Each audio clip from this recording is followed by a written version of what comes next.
What do you have after 6 months of this rigmarole that we've had online? What do you have to substantiate that there is like another finger that we can point somewhere outside of Tyler Robinson?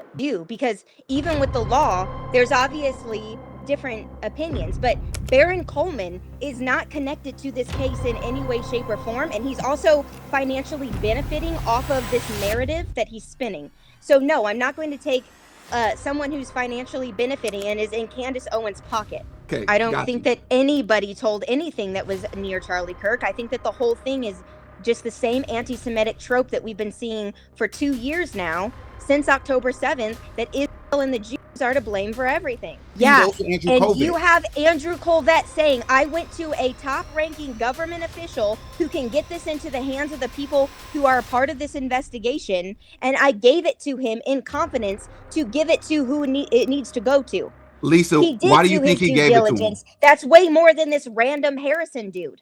Got you. Hey, Lisa, here's a great question. Why do you think Andrew Colvett gave that to Joe King? He told you why he did. Why? Tell me. I want you to tell me. Because he wanted them to have that for the investigation. He thought that was an important piece of information for them to look at. Right. What about that text message thread was important? What was it that Charlie said that was important?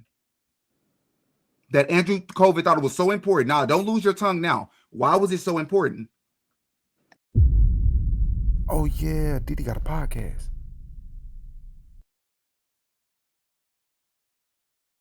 Over the last 6 months, it's been a consistent, steamroll of information that's being put out. I'm not going to sit here and cosplay a trial. We're not lawyers. You're not a lawyer. I'm not a lawyer, unless you have a legal degree that I don't know about. But at the end of the day, as someone who debates topics, I kind of think that this is ridiculous, but also I'm not feeling the greatest, so I'm not in the best mood. I'm just going to admit that to you right now. This is not my best self. At the end of the day,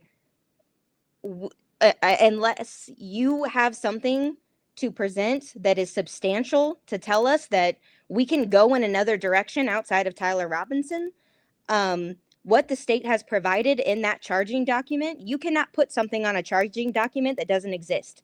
You cannot hold a man behind bars just for shits and giggles. That's not how this works. At the end of the day, there's a very real system here and a real process that has been working in this country for hundreds of years. Is it perfect? No. But typically, most of the time, it works the way that it should. Unless you can get, like you said, enough reasonable doubt, and then you get a Casey Anthony or you get an O.J. Simpson. And is that truly what you want to happen in this situation? That if this man truly pulled the trigger and you're wrong, are you okay with him being able to walk because of the circus that has been created online? No, but let me address something. You said that it's not fair because we're not actual attorneys. Well, Lisa, the reason why I started off the way that I did is because the man is actually on trial for real. It's not like we're just saying somebody that they haven't arrested. But what expertise do you have in the legal system? None. Have you taken a single law class? Nope. Nope, me neither. I'm not going to sit here and try to be something that I'm not. At the end of the day, I am not a legal expert. If you want to talk to a legal expert, you need to get Andrea Burkhart or somebody like that on your show. The problem is, Lisa, you don't actually care if somebody's a legal expert. What do you have after 6 months of this rigmarole that we've had online? What do you have to substantiate that there is another finger that we can point somewhere outside of Tyler Robinson? Got you. All right. So, Lisa, again, you don't actually care if somebody is a legal expert or not because you're actually arguing with attorneys that take the position that I'm taking. So you don't actually care about that. So don't pretend that you do. Second of all, that's not what I said. I said, I'm not going to sit here and pretend that I am a legal expert or have any legal but somebody with that a legal I do not have, and you should not be doing so either. That's fair. But what I'm saying to you is, but the people that are, you also have a problem with their position.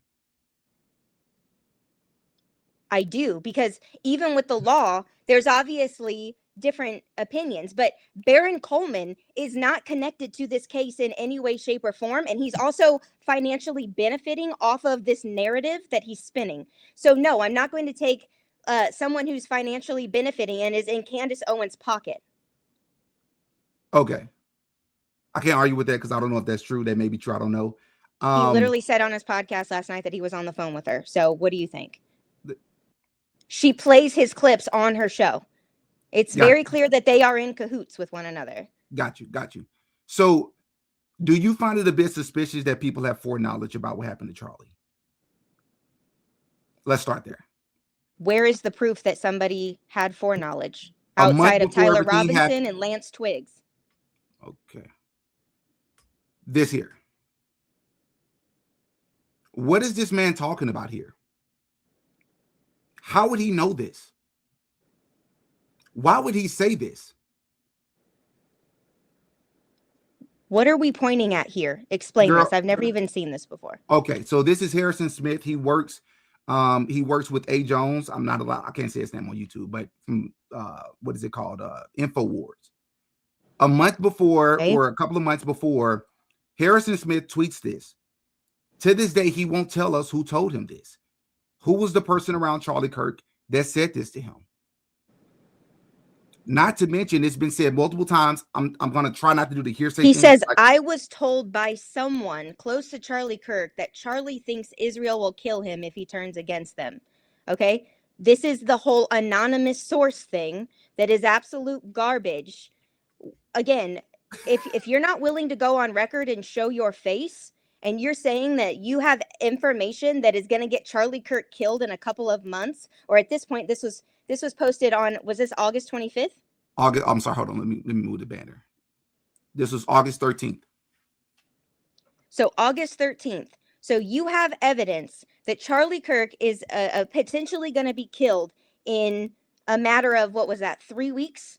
In 3 weeks, Charlie Kirk is going to be killed, and you're not going to go on record or like do anything to try to help this situation other than put out some like anonymous random slop on the internet with no backing and no proof of anything. This is not proof. Lisa, you're sounding like us. Welcome to our side. This is the same question that we're asking. The words that you just spewed didn't actually do anything to help your case. These are the things that we're saying. This is a real tweet. That's what matters. Tyler Robinson does not matter. Do what? This tweet does not matter. Again, this is an anonymous source of, I was told by somebody that knows Charlie Kirk you gotta be that better this than thing this. is going to happen. You got to be better than this. Like, we just read a tweet a month before. I would understand if you say the tweet isn't real. I'm with you on that. I'm showing you a real tweet, and you're saying I don't care about it. Is Harrison connected to Charlie Kirk? Does he know him personally? Yes, he does. Did he hear this information from him himself? The answer is yes. No, he didn't. That's not what he's saying right here. No. The question you just asked was, does he know Charlie Kirk? He literally says, I'm not going to name names. Lisa, okay? The question you asked me was, if you have a real belief that Charlie is about to be killed in a short period of time, why are you not going to name names? That Lisa, right out you've of the already gate asked that question. Listen, you've already asked that question. I have the same question. That's not helping you. Listen to what I just said to you. Listening is a virtue. This is a real tweet. This is a problem. Right. You asked, does he know Charlie Kirk? I'm telling you the answer is yes. Great. That's not the answer. But we don't have a source. Why does that even matter? It right? absolutely not for matters. this conversation. In the world of journalism and reporting, having a source that's willing to go on record when you're saying a man is about to lose his life and you take that claim seriously, you're going to go on the record. This whole, I'm not going to name names, but somebody told somebody that's a third cousin to Charlie Kirk that he's going to die is Lisa, absolutely let's say, absurd. And this is the ridiculousness that we've been dealing with. Got you. All right. So, Lisa, let's say Harrison lied here. Let's say he lied. How was he able to put this out, make up a lie? He's a credible person. He's connected to these people. Charlie ends up deceased a month later. How? Cool. So where's the tweet where he reveals this source then after Charlie was killed? And he's like, oh my God, I was correct. So-and-so told me. Here's the rest of the information that I never provided before. Where is it? You're looking bad, Lisa. I'm just going to tell you this now. No, I'm not, bro. Again, where's the follow-up from this? He hasn't provided it. I'm with you. You and I agree on that. Of course he hasn't. But what does that mean, though? So because he hasn't revealed it, that means what? Charlie actually ends up taking a bullet to the neck, and he has not followed up. Answer not the question I asked you. That he's so listen. Police or law enforcement, Got you. and I'm you with don't you. find that suspicious. I find that very suspicious. I agree. I'm totally with you. But my question to Or you the is, entire thing was BS to begin with. I don't know. that's a whole different conversation. Then we'll be on the same page. But that's a different conversation. What I'm telling you is the tweet is real. But here's my question to you. Let's say he lied. What would that mean, though? It doesn't help your case because the man still actually passed away, right? All that means is that he lied. And again, we don't have any follow-up saying that he spoke to law enforcement or he filed an official report or anything.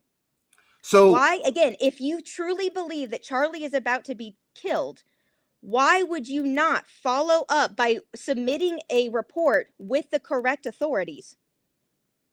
And if you posted this 3 weeks prior and then he actually ends up dying, why would you not come back and say, oh my gosh, I was actually correct on this. he I has done that. filed XYZ with the FBI or, law enforcement in Utah, or I made a report to the Utah police, or I don't know, anything.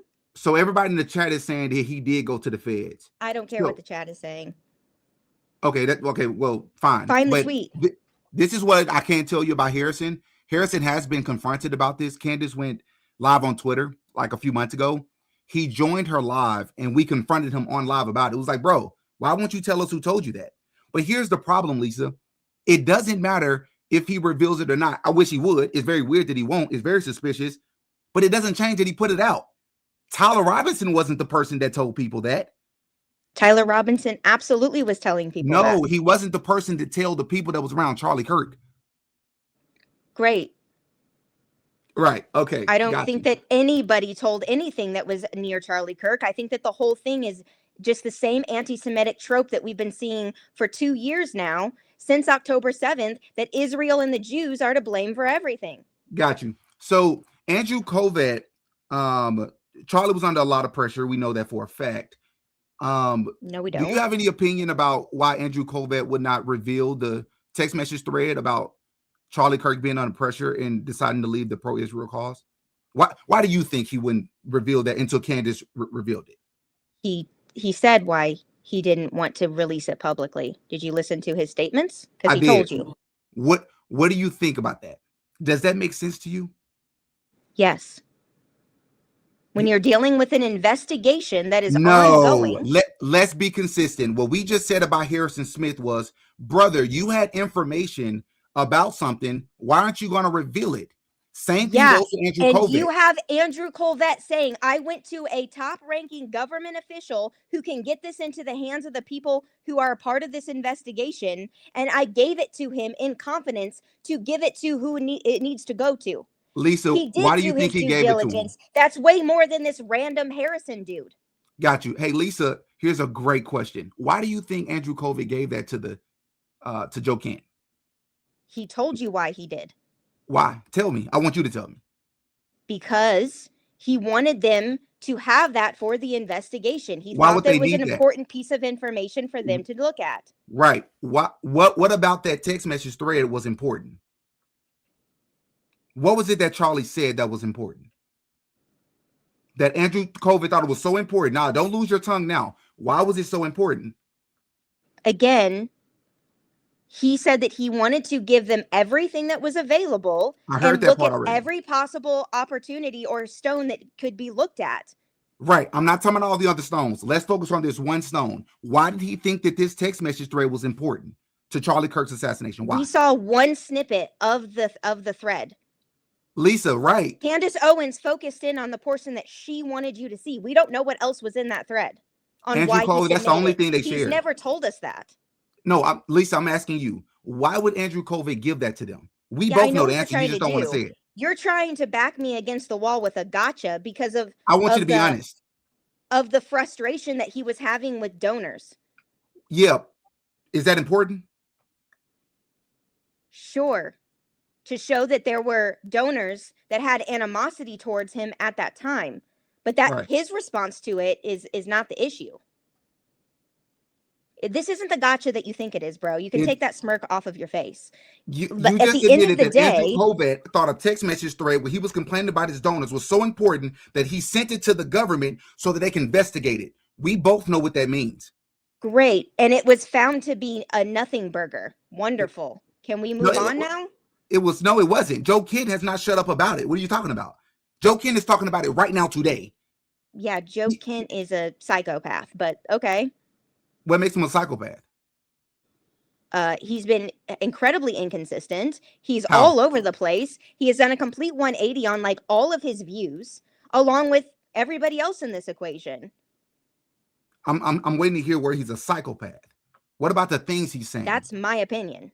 Right, and I heard that. So tell me why. Again, he has completely changed his entire perspective on this from front to back. That's not making somebody a psychopath. If you are supporting Trump, then Okay. Trump then does A something. shill, bought and paid. I don't know. Bought and paid for by who? Most people don't do a complete 180 on all of their views in a very short period of time unless there's incentive to do so. What did he do a complete 180 on? Supporting Trump, the Iran war, MAGA, He supports Trump. his entire political position. No. Don't speed talk. Let's break this down.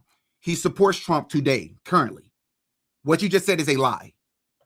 He said nothing but He nice obviously things about is Trump. not, because he left his administration, meaning that he is severing himself from the administration because he no longer stands in support of the administration. Based off of the Wrong. letter of resignation that he gave to the public, Yep. he is not standing with the Trump administration. Therefore, he is not standing with Trump himself. So no, that's not what he said. Lisa, lies. He supports Trump. He does not support Trump's decision with the Iran war. He's made this clear in the letter. He's Right. made it clear You in his don't interview. leave an entire administration based off that one thing. That is a pretty big thing, girl. What are you talking about? That's a No. pretty big deal. There have been multiple people that have worked in administrations that disagreed with certain decisions that the president has made. Of that magnitude, and a lot of people don't have a spine or a backbone. Great. Even Yeah, Charlie Kirk himself did not agree. Boots on the ground now.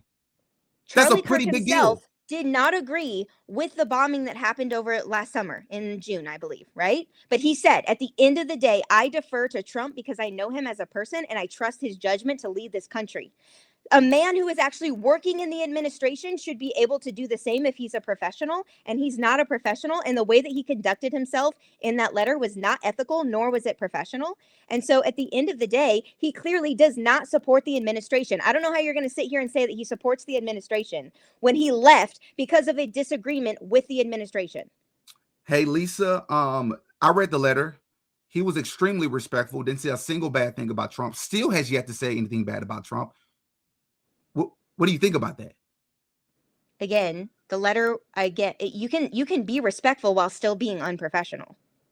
How was he unprofessional? Okay, what does this have to do with Tyler Because Robinson you're didn't lying. pull the trigger? Like, what are we You're doing lying. right now? Okay, fair enough. This is a waste of time. I'm leaving in 30 minutes. So, Okay, got it. do you want to get to your point, or do you want to hash out why he left the administration that he very clearly doesn't support? So Joe Kent was blocked from investigating further the Charlie Kirk investigation by Kash Patel's FBI. Why would they do that? Because it's not his job. That's not how it works. He's the director of the national. No, that's not in his job description. He didn't stay in his own lane. So yeah, you're going to not have access to an investigation that's literally not under your job duties.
Oh yeah, Diddy got a podcast.